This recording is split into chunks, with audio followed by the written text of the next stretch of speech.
ארגן את הנסיעה הזאת שלכם? ארגון הבריחה, כן. ואתם נסעתם לשם ברכבת באופן חוקי לאור היום? איך אתם הגעתם לגבול פולין? לא, כשהיינו בביטום, כן. אנחנו... בריחה זה לא היה איזה מוסד מוכר.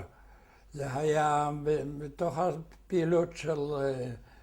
ברשותו של יצחק צוקרמן ולובטקין. הם היו המנצחים על הרפוקובים. כן. מי שנסע, השלטון הפולני לא צריך היה להודיע. אבל איך אתם נסעתם? איך פיזית אתם יצאתם מביטום? יצאתם ברכבת? מביטום יצאנו ברכבת. ואיך הגעתם לגבול צ'כיה? כן, אבל לא... לגבול הצ'כי הגענו ברכבת, ושם ירדנו, וצריך היה להרים את המחסום הפולני. אז את המחסום הפולני קיבלו הוראה לפתוח, הרימו. הצ'כים לא רצו להרים את המחסום. ואנחנו עומדים, המחסום הפולני ירד בחזרה, אנחנו נמצאים בין שני המחסומים, ויש כמה בנות שהן היו המסודרות, הם היו נושאים, משכנעים, מדברים, מבקשים, נותנים גם קצת שוחד. שוחד, לא קצת, וודקה. היא בת אחת שאני אפילו לא ידעתי מי היא ומה שמה. ראיתי אותה שהיא נכנסת ועוברת את הגבול, את המחסום הצ'כי, מתחתיו, והיא נכנסת שם, מדברת עם זה, יוצא חייל ומרים את המחסום. אנחנו נכנסים לצריף מעץ, ששם אנחנו רואים כתובות של יהודים שכבר עברו, כאלה וכאלה שהשתחררו ממחנות, ושם אנחנו עושים את הלילה. אתה זוכר באיזה מקום זה היה? לא, בדרום צ'כיה, במקום. אחר כך אנחנו מצ'כיה, אנחנו עוברים, זה אני לא זוכר אפילו אם זה ברגל או נסענו לשם. כנראה שנסענו לשם ברכבת, לאוסטריה. כל הקבוצה המשיכה ביחד? כן, לאוסטריה. רק שתי אחיות שהיו עם אבל הם לא יצאו איתכם, שתי אחיות שלך הם בכלל לא יצאו, הם בדרך נשארו בדרך שלהם. הם בצפון פולין. לא, אבל הקבוצה שאתם יצאתם איתם, המשיכה כל הקבוצה ביחד. כן, המשפחה שלנו אני מדבר, ועוד קבוצה של... היה שם גם איזה... קוראי אלף. הייתה... לא רק הפולנים, גם אנשי הבריחה היו צריכים לאשר כל אחד שלא יהיה איזה, מהיוצאים שלא יהיה איזה פאנצ'ר. אז היה שם זוג, שהיא הייתה יהודייה והוא היה פולני, והפולנים עשו הסכם עם יצחק צוקרמן, לא לקחת פולנים, אזרחים פולנים לא אסור לקחת. והיא הייתה יהודייה והסתירו אותה במשפחה פולנית. היא שכבה שמה מתחת מאחורי איזה מעץ. והבחור הזה, הבן של המשפחה הזאת, הוא שירת אותה, הוא הוציא את תסלחו לי, את הפיפי, מה שעשתה בדלי, והביא לה אוכל וכל זה, והוא התאהב בה. אבל כשהגיע לגבול, אז הצד שלנו, הבחורות היהודות, אמרו, אנחנו פה, כשאנחנו לא רוצים לשקר, שיתפסו אותנו לשלטונות פולין, אנחנו יכולים לקחת, והתחילה לבכות. תשתה קצת מים, בבקשה. אנחנו בכינו יחד איתה. היא נשארה היחידה. היא אומרת, נשארתי יחידה בחיים. הבחור הזה שירת אותי.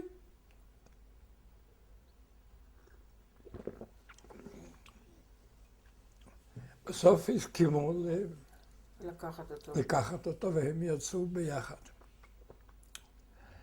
ממש היה קורע לב. וככה נכנסנו לצ'כיה. מצ'כיה יצאנו עם רכבת לאוסטריה. עכשיו, אוסטריה הייתה מחולקת כמו גרמניה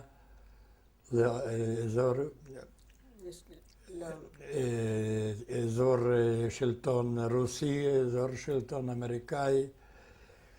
ואנחנו נכנסנו לאזור שלטון אמריקאי, ככה שכבר הרגשנו את עצמנו יותר חופשיים.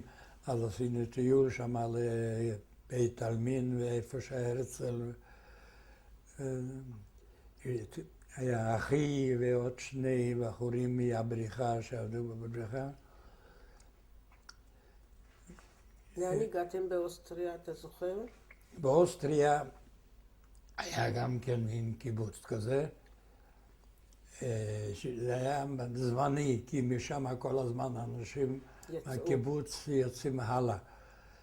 ושם היינו איזה זמן כזה. הייתה בדיוק איזה מסיבה, אני יודע, ישבו, נכנסו לקיבוץ, ישבו חוג, מסביב, מישהו דיבר שם, ואני התיישבתי על יד אחת הבחורות, אז מצאתי חן בעיניה. היא התחילה להיות נחמדה אליך. נחמדה אליי. ואפילו גילתה לי שהיא כבר לא בתולה. אבל אני הייתי בתול, אז לא ידעתי איך להתייחס אליה. זה לא היה המקום, לא הזמן, גם לענייני אהבה. אפרופו ענייני אהבה, היו לכם איזה שהם ניירות שלכם, ניירות זיהוי או משהו כזה? כן, שאנחנו יהודים. היו לכם תעודות שאתם יהודים? לא, מה פתאום? לא היה לכם שום מסמך, שום נייר, שום תעודה?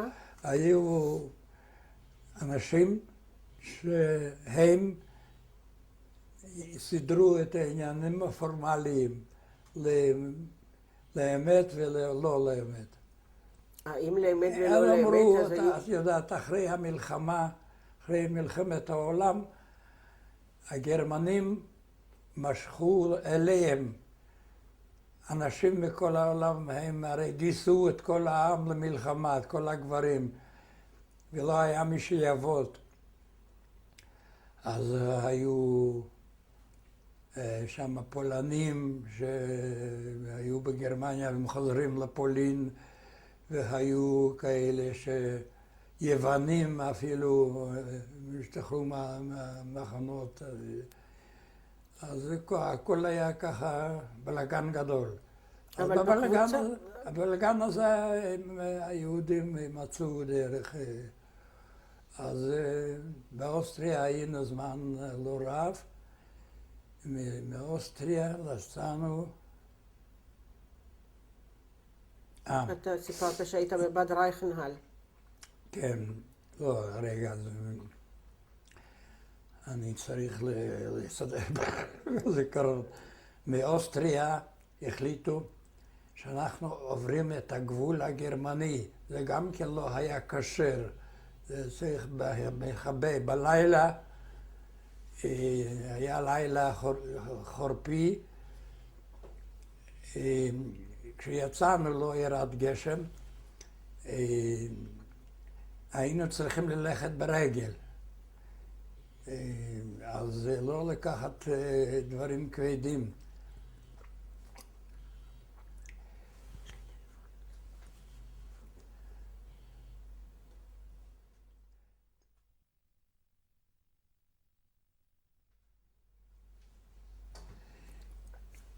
בלילה אתם עוברים את הגבול. בלילה בהליכה הולכים למקום לגבול עם גרמניה המערבית. זה צריך להיות בשקט. אז אנחנו צעירים יכולים ללכת להורים, אז הביאו איזה טנדר. ההורים שלי ועוד כמה אנשים בגילם, שאותם ייקחו בנסיעה.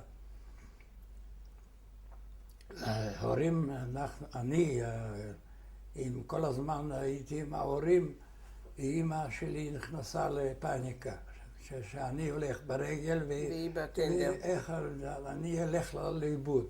אז היא אמרה, תעלה לטנדר. לא נותנים אמא. לא, תעלה לטנדר. אמרתי, אני לא יכול. התחילה להתחנן, תעשה לי טובה. אז אמרתי, איך אני אעלה? עליתי, עשיתי ניסיון לעלות, הם הורידו אותי בצדק. אז היא אמרה, תזחל מתחת לספסל.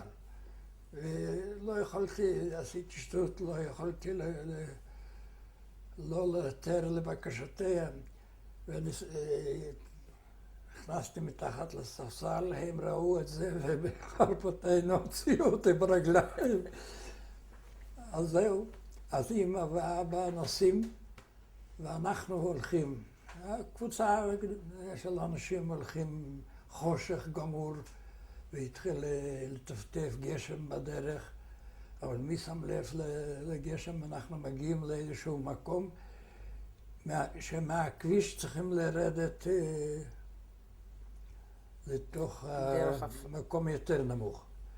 וזה מהגשם, קצת גשם שירד, היה הכל חלק. אז אני ירד, ופתאום אני מרגיש, אני גם כן החלקתי, וככה על הטוסיק, פתאום הרגשתי איזה רגל מישהו. אני תופס את הרגל, אני רואה איזה אבא שלי. הוא גם כן מחליק. איפה אמא? אמא גם כן פה. אז ירדנו וכולנו ביחד, שוב פעם נכנסנו לתוך יער.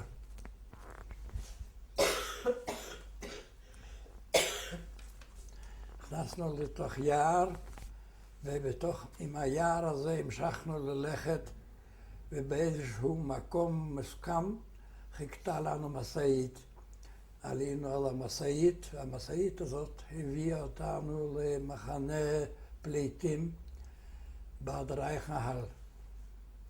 בד רייכנהל נמצא למרגלות ההר, איפה שהיטלר היה. כן, הנשרים. כן. מקום יפהפה. יש שם אגם, משהו יפה. והמחנה הזה, זה היה המחנה לשעבר של האס-אס. אז שם בחדרים, נתנו לנו חדרים, כל אחד. אני הצטרפתי לקיבוץ של שם.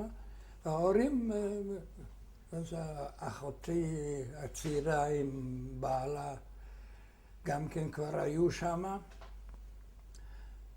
רק האחות הגדולה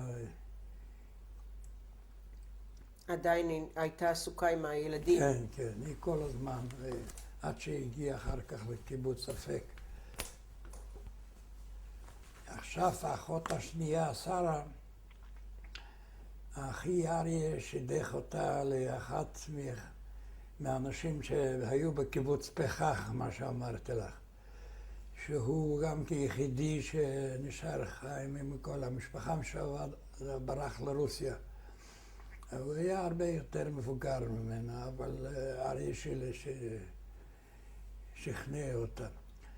אז הוא השיג בשבילה סרטיפיקט, והיא יצאה מהסרטיפיקט לארץ, ואחר כך היה יותר קל, כאילו שזה זוג, זה גם אותו. לזוג אפשרו לעלות. כן. אתם בינתיים בבד רייכנהל, אתה, אבא, אימא ואח שלך. נכון. אנחנו עוברים את הגבול האוסטרי-גרמני, נמצאים בבד רייכנהל בתוך המחנה הזה של ססל שעבר. שם אני מוצא קיבוץ דרור, מצטרף אליהם. ההורים, יש להם חדר משלהם, ג'וינט דואג לאוכל, ואחותי עם בעלה החדש גם כן מקבלים שם חדר. זה לא היו חתונות ממש, זה זוגות. כן. החליטו להיות זוג. מי יסתכל שם על דברים כאלה, חופה קדושים. עכשיו, הקיבוץ הזה, היו שם מעורבב מכל מיני מקומות. היה שם מי שניהל את הקיבוץ, זה היה בחור מליטא, שהוא גמר שם בית ספר עברי, הוא למד בבית ספר עברי, והוא הביא את השתי בנות שעבדו במחנה גרמני ונשארו בחיים. אחת יותר מבוגרת ואחת פחות. היו כל מיני אחרים. אז שמה, אחרי זמן מה, הודיעו שהקיבוץ צריך להעביר אותו לאיטליה, כי מאיטליה מפליגים. יותר קל להפליג. בימים האלה שהייתם בבד רייכנהל, הייתה איזושהי פעילות ציונית? או הייתה בתנועה? היו שם מכל הזרמים שיש בארץ. כן, אבל בקיבוץ שלך, בדרור רבונים, מה אתם עשיתם במשך? היה חנוכה, עשינו חנוכה. אני כתבתי, השתדלתי לכתוב פילטונים כאלה, שיהיה קצת מצחיק. זהו. כל הקבוצה שהייתה איתך בדרור רבונים הייתה קבוצה מפולין? כולם היו ילדים נוער פולני? נוער פולני, בדרך כלל היה פה ושם, היה מצ'כיה, אבל גם כן הם היו בבריחה ממקום למקום, אז כבר אי אפשר היה לדעת מי... מאיפה? אבל איך דיברתם למשל? יידיש. יידיש כל הזמן? כל הזמן, תראי, כן, כשאפשר היה. כמה זמן הייתם בבד רייכנהל? אז זאת אומרת, ההורים סידרו איזושהי עלייה, קראו לזה עלייה ב', אני לא יודע בדיוק מה זה. ההורים עלו בעלייה ב'. ההורים עלו בעלייה ב'. עכשיו, את אחותי הצעירה צירפו לאותה קבוצה של ילדים שלה, שאחותי הגדולה, פדתה מהשבי. ועשו לה, הקטינו לה את הגיל ואמרו, זה היא גם כילדה, כן? בשביל השלטונות האמריקאים. ובעלה היה מלווה, שומר של הקבוצה, אז ככה הם הלכו ביחד. אז נשארתי אני שם. ואחיך הגדול? אחי הגדול היה במינכן, ישב במינכן, הוא הוציא שם עיתון, הפליטה שנקרא, העיתון. וזה היה העיסוק שלו. ואני לא רציתי ללכת עם הקיבוץ לאיטליה. קודם כל, בשביל להגיע לאיטליה צריך היה לעבור הרים שם ומשהו קשה. ומצד שני, אמרתי לעצמי, לפי הידיעות שהגיעו, שמתכונן להיות להישאר מדינת ישראל. אז מה אני צריך שם ללכת? וחיכיתי. הקיבוץ בתדריך על נסע, יצא ואני נשארתי חופשי. אז יום אחד בא אליי בחור ואומר לי, אתה יודע, יש קבוצה של הפלמ"ח, אם אתה רוצה להצטרף. אמרתי, בטח. אז באחת הביא אותי בעליית הגג, שאחת הבניינים, ושם היה אדם שהוא ישב בחושך, היה נר רק. והוא שאל אם אני מוכן להצטרף, כן. אז היה ספר תנ"ך היה מונח, תשים את היד על הספר, ואני משביע אותך. כן. אני משביע אותך.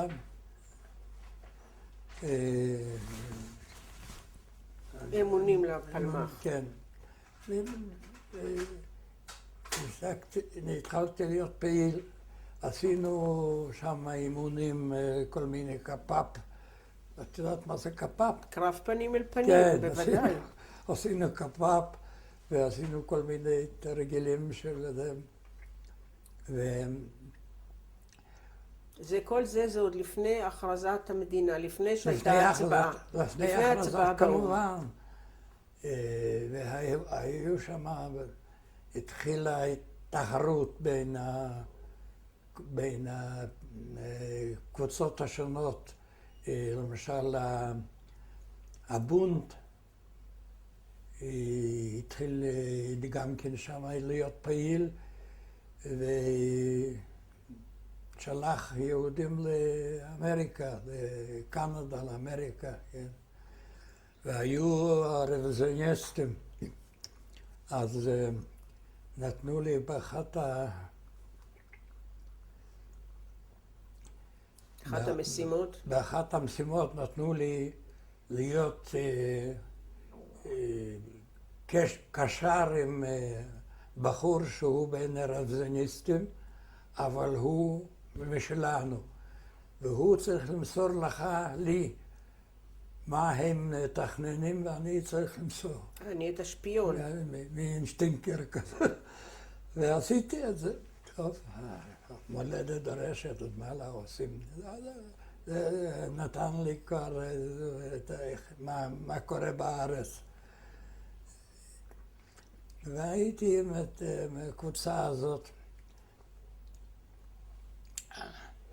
עד שראיתי, אני מאוד לא רציתי להגיע לקפריסין. וחשבתי כל הזמן שהנה יאשרו ואפשר יהיה להגיע לארץ ישראל. אבל ראיתי שזה לא הולך, הסכמתי לעלות באוניית הפלה שקראו לה לקוממיות.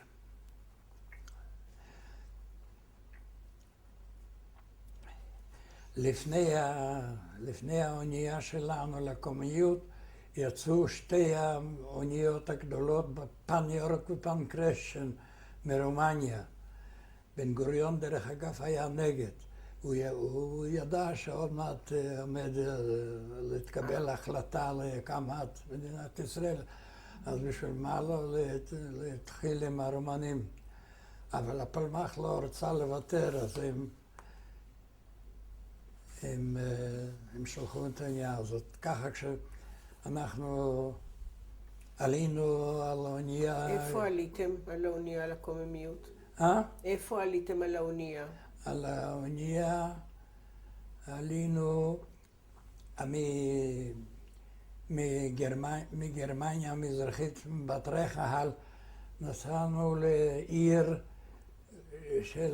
של גבול עם צרפת, אולם, זה שם העיר. ושם התארחנו בבתים של החבר'ה שלנו.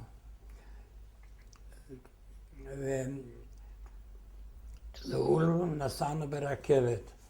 וברכבת שם ראיתי איזה יושב זוג, אנשים יותר מבוגרים, בדרך כלל כולם בגיל יותר צעיר, שיער שחור, ככה ראיתי שהם הם יהודים, אבל כנראה שהם מהונגריה, וזה באמת היה נכון. הם היו מדריכים בקבוצת השומר הצעיר במחנה, ושם אשתי גם, לעתיד גם כן הייתה בת 16 אז, וההורים הסכימו שהיא תיסע, הייתה תחרות בינה לבין אחותה, מי יעלה. ושתיהם רבו, אז האבא עשה הגרלה, הכניס לכובע 2 פתקאות, ואשתי זכתה בפתקה, אז היא באה, בת 16. ואני עליתי על הרכבת, אז חיפשתי מקום לשבת, ראיתי שעל יד הזוג הזה יש מקום, התיישבתי לידם, שאלתי אותם כמה שאלות, ככה עשיתי הכרה איתם. ופתאום באה אסתר ומביאה עוגיות למדריכים האלה. וככה, ואחר כך אני רואה אותה, היא הייתה ככה בודדת, כי לא היו עוד קבוצה שלה שהיא ככה, היא חיפשה מישהו. אז אני ריחמתי עליה ואני, כמו שאומרים, אימצת אותה. אימצתי אותה לחיקי, ונהיה ככה חברים, שמרתי עליה כל הזמן. והגענו מאולם, היה ככה, הגענו לגבול הצרפתי, והיה שם אחת מאנשי הפלמ"ח, מהבריחה, שהיה לו רשימה של הצרפתים. על סמך הבריחה, זה העבירו כל פעם קבוצה אחרת. אז לצרפתים היה העתק של הרשימה. אז צריך היה לדעת כל אחת מה השם החדש שלו. אז אמרו לי את השם החדש, משהו יעקובסון או משהו. והצרפתי כל הזמן הקריא שם וצריך היה לעבור את הגבול. ואני כל כך הייתי עסוק בלראות מה הולך. שלא זכרת שאתה יעקובסון. קראו את שמי, אז אני, זה אסתר, דוד, זה שם שלך, לך. אז עברתי את הגבול. למה נתנו שמות אחרים? כי הצרפתים, הגישו לצרפתים רשימה, אמרו, אלה יהודים מיוון, הם רוצים לחזור למולדת שלהם. אז הם הסכימו, תגישו רשימה של מי. אז הגישו להם רשימה. עכשיו, הרשימה הזאת הייתה טובה לכל הזמן. כל פעם הייתה... כל פעם עברו אנשים על אותה רשימה. כן, השוטרים התחלפו, או שקראו אותם. רק הרשימה לא התחלפה. כן. וככה עברנו לדרום צרפת, איך קוראים לעיירה הזאת? הנמל. מרסיי. מרסיי, כן. הגענו למרסיי, ושם היה איזה מבנה מפח עגול, סיפרו לי שזה היה, בזמן הגרמנים זה היה מקום שהחזיקו שבויים בריטים או אחרים. בזמננו כבר לא היה, אנחנו היינו שם.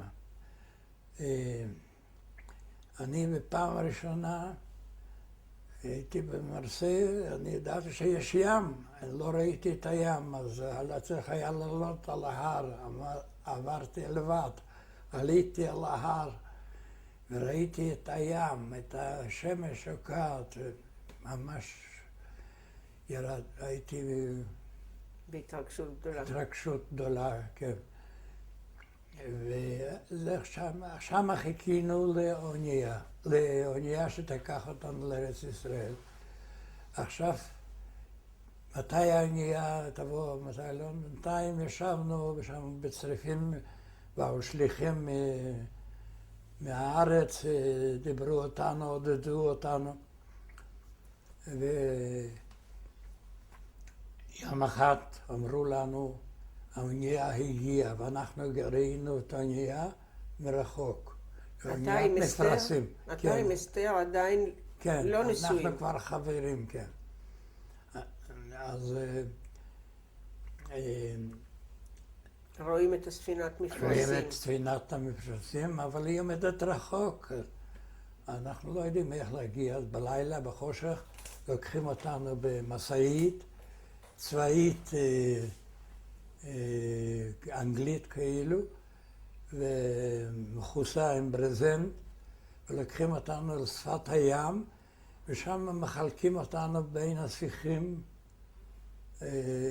לשבת, ואנחנו יושבים בין השיחים, והם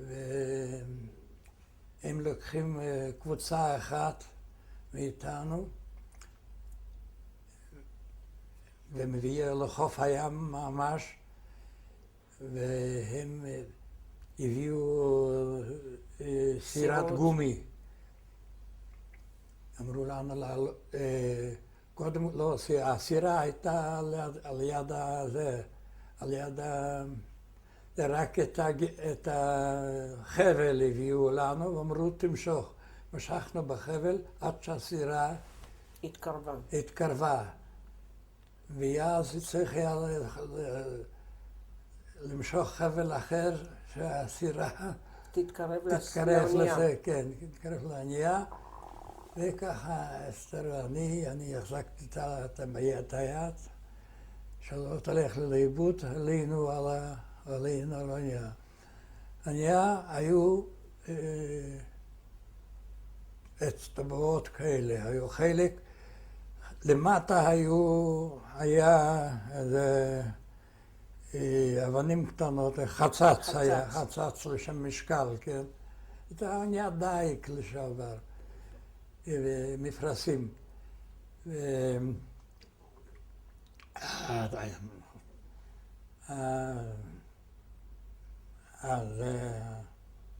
האצבעות היו כל כך קרובות שראינו שלשבת אי אפשר יהיה. וחלק מהאצבעות היו מרשת. וכשאנחנו עלינו, מהראשונים היינו פחות או יותר, אז הפלמ"חים צעק לנו, גיין דרדרן, תשקף על האדמה. אמרתי לאסתר, תראי, זה לא יהיה טוב פה למטה. קודם כל אשקף על החצץ. ושנית, הם כולם למעלה, כל הדרך הם יאכלו, ישתו, הכל יהיה עלינו. בואו נעלה למעלה. התחלתי לעלות איתה למעלה, נכנס הפלמ"חניק, צרח עלינו, גיא רופנדרט. אני חיכיתי עד שהוא יצא, ויצאתי למעלה על קרשים. עשינו לנו מקום, אבל רק להסתובב אפילו היה קשה. וככה עלינו, האונייה התחילה לשוט. הנה, האונייה שטה, ואחר כך, עכשיו ככה, שצריך לעשות את הצרכים. הם פחדו שהאנגלים הם יבחינו באונייה. כן. אז אסור היה לעלות. היו בתי שימוש, 2 בתי שימוש למעלה, על שפת אבל אסור היה לעלות רק ביחידים.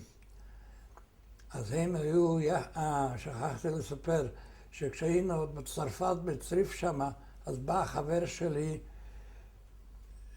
שנסע יחד איתנו, ואומר לי, דוד, ראיתי אמריקאים. אני אומר לו, איזה אמריקאים? יהודים? הוא אומר, כן, אבל אמריקאים, אני אומר לו, איפה אמריקאים פה עושים? זה לא יכול להיות. בוא תראה לי איפה ראית את זה. הוא הביא איתי לצריף, אני רואה אנשים כאלה עם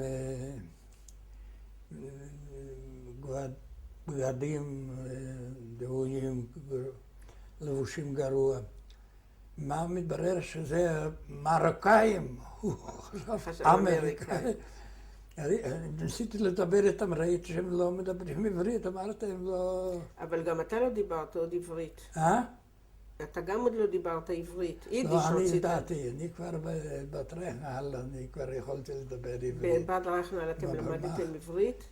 למדתם שם אני עברית? לא, אני ידעתי עברית. היו כאלה שלא ידעו. לפני שעליתם לאונייה מישהו, אני רוצה לנסות למקד את התאריך. כן, בבקשה. אתה לא זוכר באיזה תאריך זה היה שאתם עליתם לקוממיות? לא. אבל זה היה לפני נובמבר 47?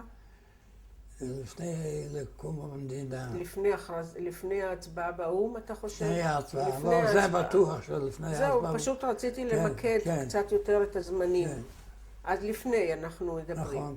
מישהו הכין אתכם להתנגדות, שאם הבריטים יגלו את האונייה או מה? במקרה שלנו, כנראה שגם הפלמ"חניקים ידעו שמתקרב זמן אישור קום המדינה, אז הם הכינו אותנו לא להתנגד.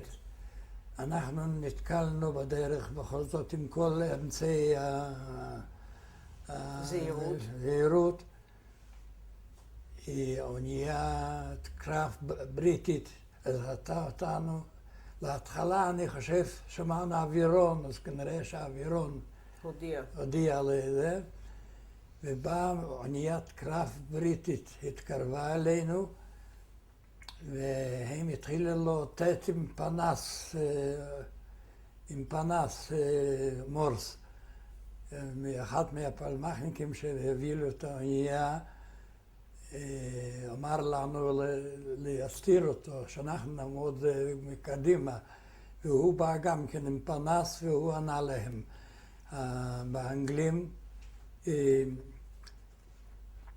נתנו הוראה לאן לנסוע, איך לנסוע, באיזה מהירות לנסוע, והוא ענה להם במורס, וזהו. ואנחנו המשכנו לשוט בדרך. כשהתקרבנו כבר קרוב לחיפה, באו עוד אונייה בריטית, והם משני הצדדים ליוו אותנו קרוב לנמל חיפה. לפני שמגיעים לנמל חיפה, איך הייתה הכלכלה באונייה? חילקו לכם אוכל?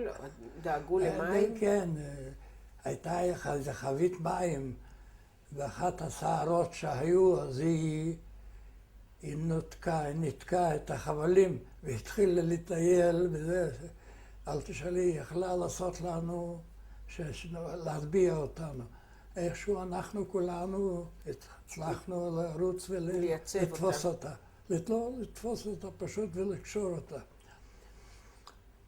אוכל חילקו משהו, אפשר היה לחיות לא למות, לא משהו. איך היה מצב רוח? לדעתי טוב, אנחנו לא יודע, היה לנו ביטחון, אני בכל אופן.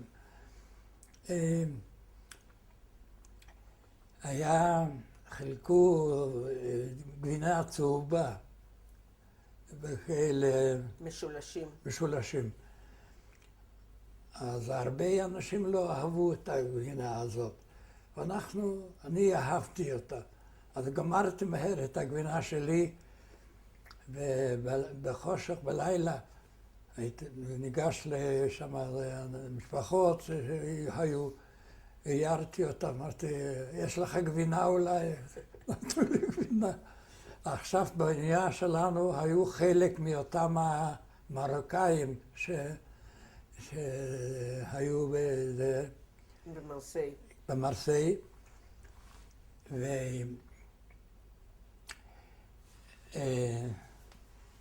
ועשו אותם, הצוות עשה אותם לשומרים, אמרו להם, אתם תשמרו שלא יעלו על הספון הרבה אנשים עוד לפני שתפסו אותנו. אז הם, את האנשים שלהם, הם נתנו אחד, אבל נתנו להם לספור. כשבא גברים שלנו, אז הם לא נתנו, לבחור אחד נתנה, שעמד על שלו, אז הוא נתנה לו מכה עם מקל, אז הוא בא אליי, התלונן, אמרתי, זה לא יכול להיות, אין לי. אני עליתי על הסיפון, מצאתי את הפלמחניק, אמרתי לו, מה איזה מין דבר זה? אנחנו נשבענו לפלמח, ואותם עושה לשומרים, והם, מה שהם עושה, אז הם אמרו, אנחנו נבטל את העסק הזה, אתם תהיו השומרים. אז אני לקחתי את השמירה. היה בחור אחד שפשוט מתפוצץ, הוא לא יכול היה לעשות פיפי בין אנשים. אמרתי לו, תעלה. שום דבר, מה זה, לא עזר כל הדברים האלה. גם הייתה הוראה של לשמור, לשבת בלילה על קצה דרגש, הסיפון, ולראות אם אין איזה אונייה. אז קשרתי את עצמי, האונייה ככה היה במרץ, זה היה חודש מרץ. אז בחיפה תפסו אותנו ונתנו הוראה, הפלמ"ח נתן הוראה לא להתנגד. כן.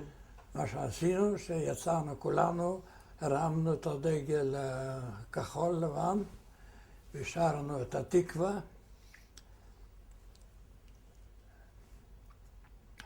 הם, שתי אוניות התקרבו אלינו, הם בכל זאת פחדו שתהיה התנגדות, הם התקרבו, נתנו לנו קווץ' כזה כמו היה קול של קבוצת גפרורים מנמעכת. כן. והיו כמה חבר'ה שהיו סירות הצלה שהיו תלויות בזה, אז היו כאלה שעלו על סירות הצלה. היו כמה פצועים, והיו כאלה שנפלו למים והם שחו. שם קיבלו אותם והם נשארו. ואותנו לקחו והעבירו לאוניית הקרב הבריטית. אבל מה? היה שם סגור עם רשת. היינו בכלוב כזה. אבל מהספינה שלנו ועד לאונייה הבריטית זה היה כמו בית מלון, 4 כוכבים. הם נתנו אוכל וזה, הכל היה בסדר. מחת עשינו, היה ליל שבת, עשינו ליל שבת ושרנו, אז זה מצא חן בעיניהם.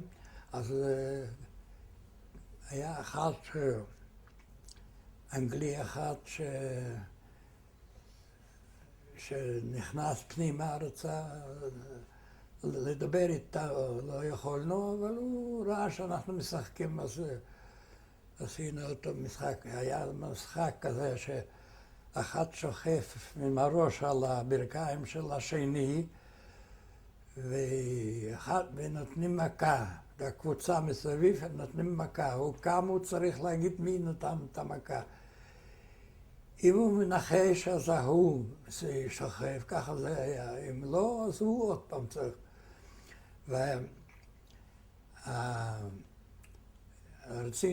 החלטנו לשתף את האנגלי הזה, אבל לעשות לו... אחת החבר'ה, מרחנו את ידיו עם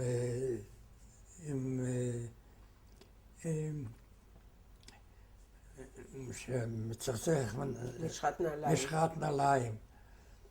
ואמרנו לו לשקף, והוא לקח לו, סגר לו את העיניים עם משחת נעליים. ואחר כך עשינו את עצמנו, הוא פתאום קם ואנחנו כבר רצנו בצחוק, הוא לא ידע מה קורה. מאז יצאה כנראה פקודה, יותר הם לא באו, לא השתתפו איתנו. והגענו לקפריסין. לאן הכניסו אתכם? הגענו לקפריסין.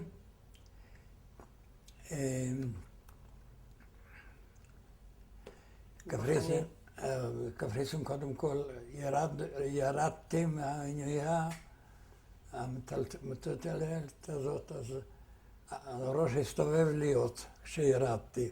עמדנו בחוץ עוד לפני הכניסה כולם עמדנו.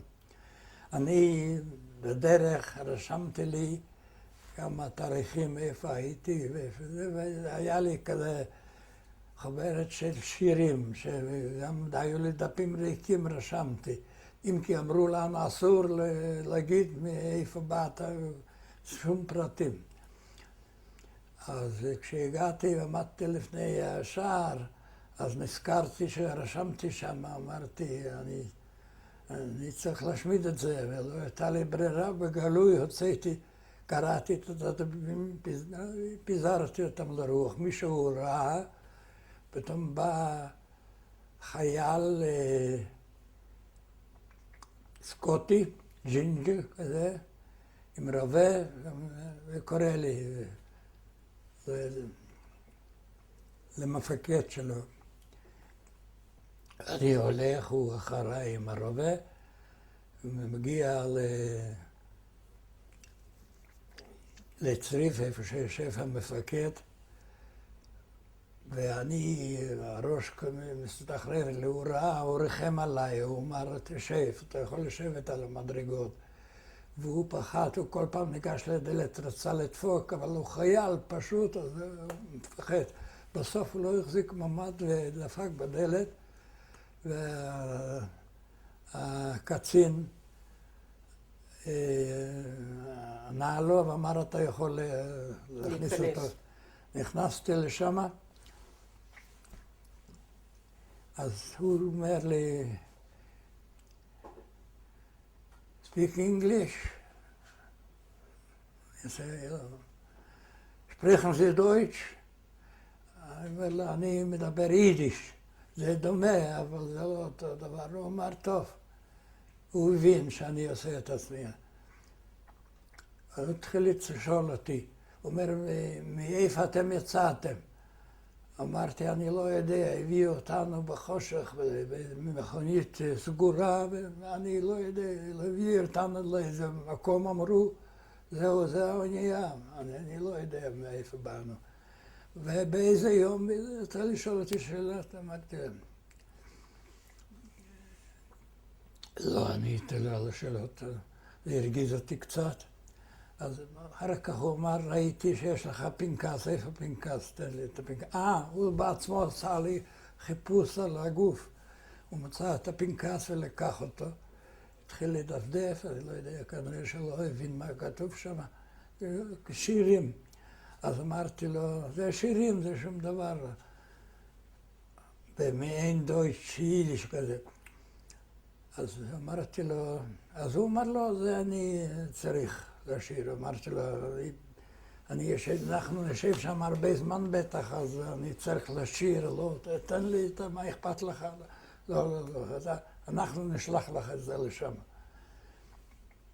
טוב, זה שחרר אותי. השערים נפתחו, הכניסו אותנו. עכשיו כל החבילות שהיו לנו בדרך עשו חיפוש. עוד על האונייה הבריטית לפני שירדנו. הם פתחו כל חבילה, עשו משמש כזה. כשהגענו לקפריסין, אז את כל זה עשו הר אחד, וכולם, כל אחת אמרת כל פעם הרים משהו של מי זה. אז צריך היה להגיד זה שלי, וככה. שם הכרנו גם את החבר'ה האלה שבאו מארצות ערביות, ממרוקו. באיזה מחנה אתה היית? היו שתי מחנות, מחנות קיץ ומחנות חורף. אתה היית במחנה חורף. אנחנו במחנות קיץ. אבל היה מרץ, אתה אמרת. לא, אני מדבר על הצריפים בציפרן. כן, הייתם במחנה קיץ. בקפריסין היו שתי מחנות. המחנה היה מחולק לשתיים. למחנה קיץ, קראו לזה, זה היה איזשהו מספר שאני לא זוכר אותו. ומחנה חורף. ההבדל היה שבמחנה חורף היו צריפי מפח מגולבן כזה. כן, ובקיץ היו אוהלים. אז בעלי משפחות עם ילדים היו במחנות חורף. אנחנו הצעירים היו במחנה קיץ עם האוהלים. על שפת הים ממש. היה סערה בים, אז הגיע מים עד אלינו. אז אשתי, אסתר ואני היינו באותו אוהל. החברים שלנו היו ביחד. החבילה איכשהו התפרקה, כן? הם הבינו, אם כי אני הלכתי עוד, התאמנתי בצריף שהקימו הפלמ"ח, והיה איזה פעם שעשינו, חפרנו בור מתחת לגדר. אז המעבר היה מוכן, אבל לצערנו עבר טנק בריטי והוא שקע בתוך הזה וקלקל לנו. אתה יודע, זה היה מחדש לעשות. וחלק מהם יצאו בשחייה. אותנו, הם הבינו שאנחנו, קיבלו את זה כשאנחנו זוג, אז הם לא התערבו. לא לקחו אותנו ככה. אז השארנו שמה. מה עשיתם שם? היה סדר היום שלכם במחנה בקפריסין? ללכת, לשבת, בטלנו. בטלתם? לא הייתה התארגנות? היו, פעם באו אליי ואמרו לי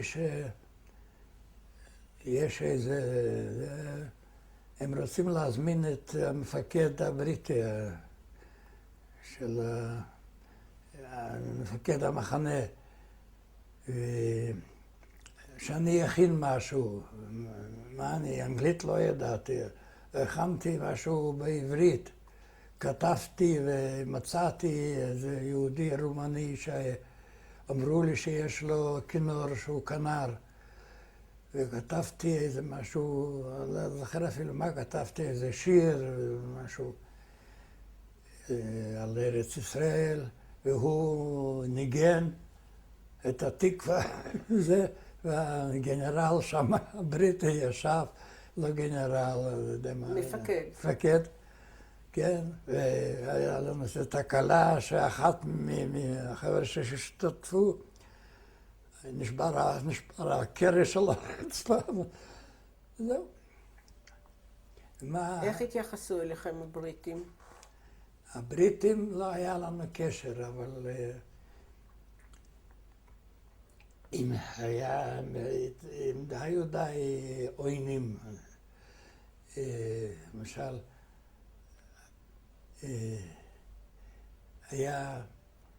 היינו על שפת הים, אבל פעם אי אפשר היה ללכת בחג קיץ, חם. מה שהם עשו, יום אחד הם קבעו שמותר לצאת לזה, והם משכו חבל שמראה שעד לחבל רק מותר לצאת. אני באיזה לילה קיבלתי כאבים חזקים בצד, לא ידעתי מה זה. אז אסתר הלכה והתעניינה שמה בא רופא. אז הרופא נתן הוראה שאני צריך ללכת לבית חולים. אז העביר אותי מעבר לגדר, לצריף של הבריטים, צריף של מין בית חולים כזה, של הבריטים, של הצבא. ושם בא חייל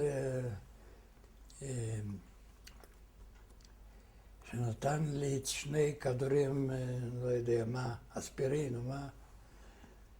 והוא לא הסתפק בזה שנתן לי ביד, הוא אמר שאני אראה לו, פתח את הפה שאני בולע, אז אני בלעתי אותם. זה עזר לי כמו לאמת כוסות רוח. משם לקחו אותי לבית חולים שהיה מחוץ למחנה, והכאבים פסקו, אבל הם החזיקו אותי. האחיות היו מהארץ, נערות מארץ ישראל. אז דיברנו איתם, הם שאלו אותם שאלות, ככה הם פחדו קצת, אבל... ואסתר רצתה לבוא לבקר אותי. אז נתנו לה ג'יפ עם 2 חיילים עם רובים, שהם יביאו אותה שם לבית חולים. איפה היה בית חולים, אתה יודע? היה מחוץ למחנה באיזשהו מקום, לא כל כך רחוק. היה אותו צריפים כמו פחונים כאלה. אני רק שמעתי שאסתר עומדת שם, שעומדים שם. אז יצאתי מהמיטה וראיתי אותה שהיא עומדת, אז היא צעקה לי, למה לא פותחים, למה לא נותנים לנו להיכנס? אז אני אומר לה, אני יודע, זה ביידיש, אנגליש פוליטיק. אז היה שם חייל, הוא שמע את זה, אז הוא אמר, this is fucking Jewish politics. לא נתנו לה להיכנס. הזמן עבר ובצבא אמרו עד 3 הם הגיעו, החיילים בדרך ביקשו ממנה רשות שהם ילכו לשתות בירה. אז היא הסכימה, הם שתו בירה והזמן עבר והיא לא יכלה להיכנס. זה היה אחד האירועים.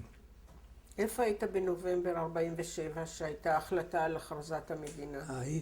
הייתי בקפריסין? הייתי בקפריסין, במחנה. הבעיה הייתה הפסקה